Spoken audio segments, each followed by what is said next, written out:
খারাপ একটা সকাল আজকে। আমি আজকে সকালে যখন খবরটা পেলাম আমি ভাবতেই পারছি না। ওর সঙ্গে রেগুলার কাজ করি, এরপরে আবার জয়নুপুরে শুটিং করব, মানে সেটে ওকে পাবো না। হি ওয়াজ এ মিসড অলওয়েজ, মানে এটাই বলতে পারি। এবং অনেক কিছু মোমেন্টস মনে পড়ছে, মানে কদিন আগেই ওর বাচ্চা হয়েছে, তো ভীষণ খুশি ছিল, ভীষণ হ্যাপি ছিল। ছোট ছেলে হয়েছে এবং ও আমাদের সবাইকে মিষ্টি খাওয়ালো।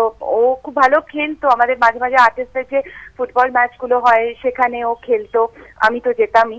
তো সেই মোমেন্টস গুলো সব মনে পড়ছে। আর শুটিং এ আমাদের অনেকটা সময়, অনেকটা দিন আমরা একসঙ্গে কাজ করছি, অনেকটা সময় একসঙ্গে থাকতে হয়, বিভিন্ন সময় আড্ডা, গল্প সবই মনে পড়ছে। খুব মজার একটা ছেলে ছিল, হাসি খুশি একটা ছেলে ছিল। মানে আমি কোনোদিন ওকে খুব ডিপ্রেসড হতে দেখিনি সেরকম ভাবে।